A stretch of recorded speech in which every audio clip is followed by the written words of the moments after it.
The big three automakers may not be what they once were, but they changed America. People like Henry Ford, Walter Chrysler, and the Dodge brothers were pioneers. The titans of the auto industry made it tough for the smaller independents to thrive, but one did, thanks to an innovative man who set up shop not in Detroit, but in Kenosha, Wisconsin.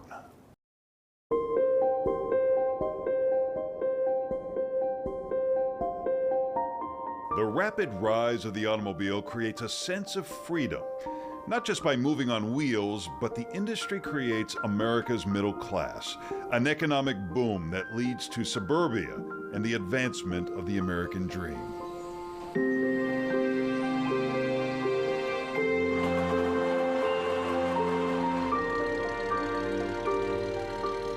Today, cars practically drive themselves, but we can recapture a bit of that vintage charm behind the wheel of a car like this. A Nash.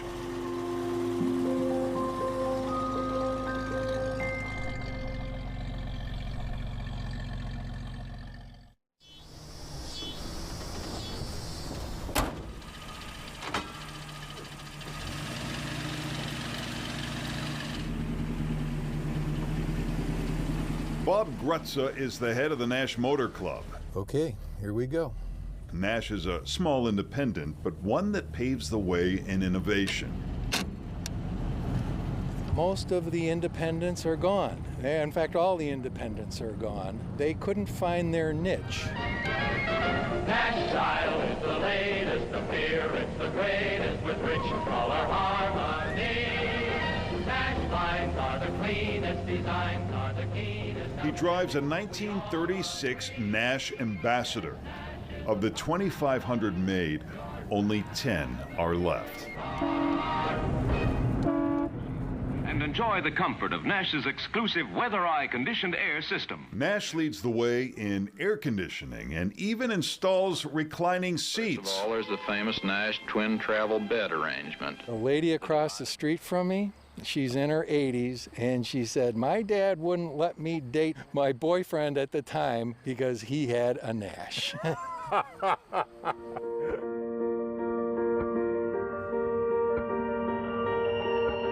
The great innovator, Charles Nash.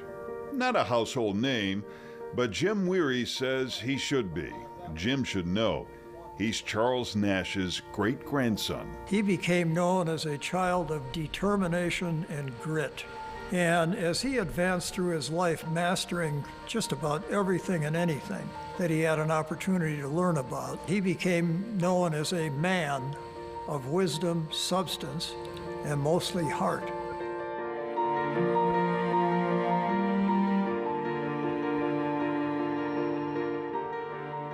His great-grandfather, Charles Nash, is born in 1864 in Cortland, Illinois, about 60 miles west of Chicago. Charles Nash's parents separate and abandon him when he is just 6 years old. He essentially becomes an indentured servant on a farm.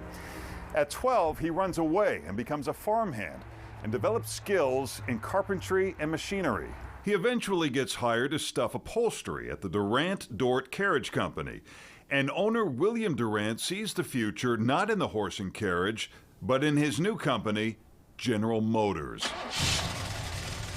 Nash rises from upholstery stuffer to head of Buick. To think, Larry, of a guy who comes up from the salt of the earth with really nothing.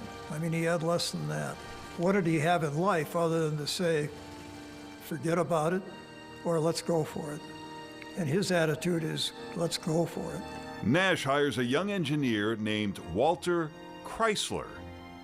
They turn Buick around, and the bankers are so impressed, they fire Durant and promote Nash.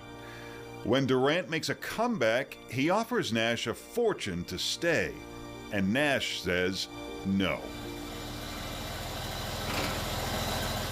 He said no because his ultimate dream in life was to have his own enterprise, meaning his own business with his name on it. You had to develop a name, you had to develop a reputation. He had the reputation because of all the knowledge he had gathered through the years of learning about everything and anything.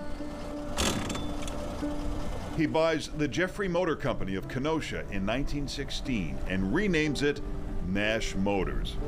By 1929, Nash is in fourth place behind the big three, GM, Ford, and Chrysler. To compete, they had to give something more as far as value goes. Nash develops a heating and ventilation system which is still used today.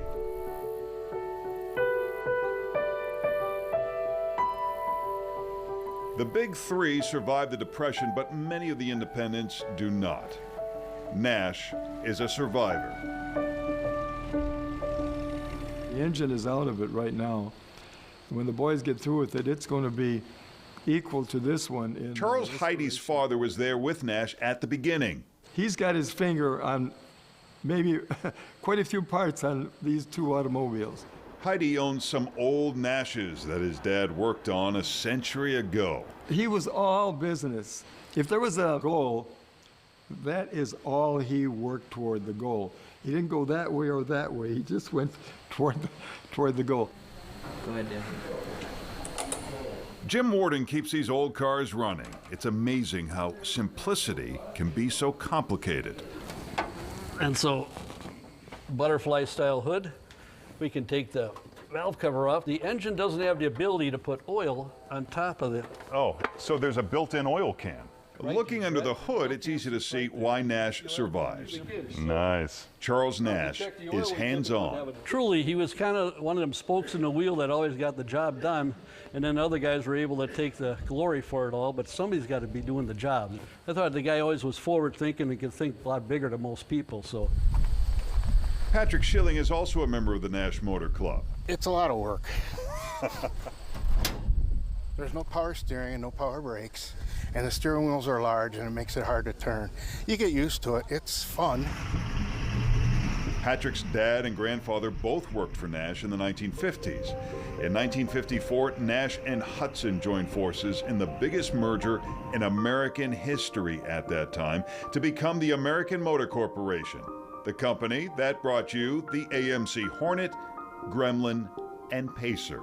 They found a niche for American motors, and it was the second car in every garage.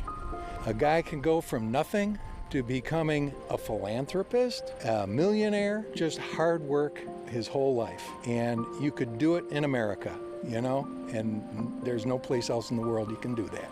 No one knows that better than Nash's great-grandson, Jim Weary. His legacy is innovation and achieving the American dream without stepping on others to get there.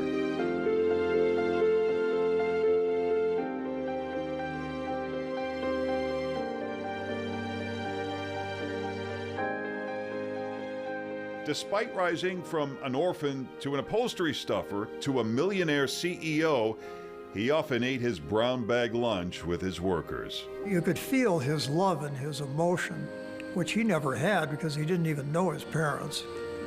And that's hard to think of, but it's true. He did not seem driven by fame and fortune as some other tycoons were. Right.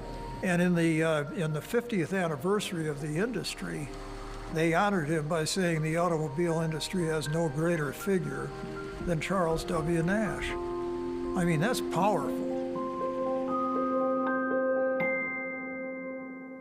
Coming up on Backstory. Her work at Nash catches everyone's attention. The backstory on this single mother's daring escape and how she changes the way we look at cars.